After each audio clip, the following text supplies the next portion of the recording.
আমাদের বেকার যুবক ভাই যারা আছে, তরুণ ভাই যারা আছে, বোনরা আছেন, তাদের কর্মসংস্থানের ব্যবস্থা করতে আমরা চাই দেশের মানুষের জন্য একটি নিরাপদ পরিস্থিতি তৈরি করতে, যেখানে মানুষ নিরাপদে হাঁটাচলা করবে, নিরাপদে ব্যবসা বাণিজ্য করবে, রাতে নিরাপদে ঘরে যাতে ঘুমাতে পারে। আমরা সেই পরিস্থিতি তৈরি করতে চাই ইনশাআল্লাহ।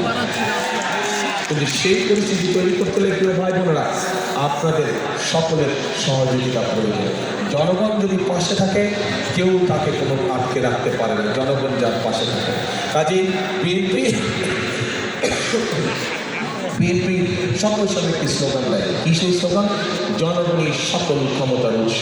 কারণ বিএনপি জানে বিএনপির সাথে জনগণ আছে, বিএনপি জানে জনগণই হচ্ছে বিএনপির সকল ক্ষমতার উৎস, সকল শক্তির উৎস। সেই জন্যই জনগণ ছিল বলেই জনগণ গত 17 বছর ধরে বিএনপির সাথে সেই 15-16 বছর বিএনপির সাথে জনগণ ছিল বলে বিএনপি এত অত্যাচার নির্যাতনের মধ্যে আজও টিকে আছে। এবং যে বিএনপি টিকে আছে তার প্রমাণ হচ্ছে এই যে হাজার লক্ষ মানুষ আজকে আপনারই হচ্ছেন বিএনপি, আপনারই হচ্ছেন বাংলার জাতীয়।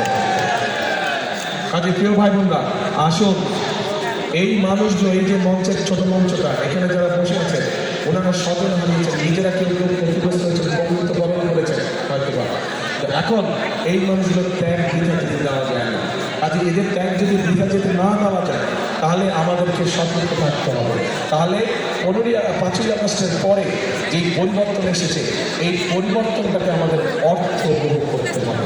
অর্থাৎ এই পরিবর্তন শুধু একটি পরিবর্তন যেন না হয়, এই পরিবর্তন হবে সেই পরিবর্তন যেই পরিবর্তনে এই দেশ এবং দেশের মানুষের ভাগ্যের পরিবর্তন হবে। অন্তত একটু হলেও মানুষের ভাগ্য ভালোর দিকে পরিবর্তিত হবে।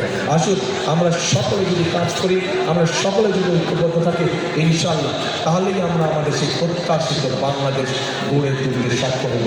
আপনারা কি আছেন আমার সাথে আমাদের সেই বাংলাদেশ গড়তে? তাহলে আসেন আমার সাথে একটু কথা বলেন। সবাই জানেন, তারপরেও বলেন।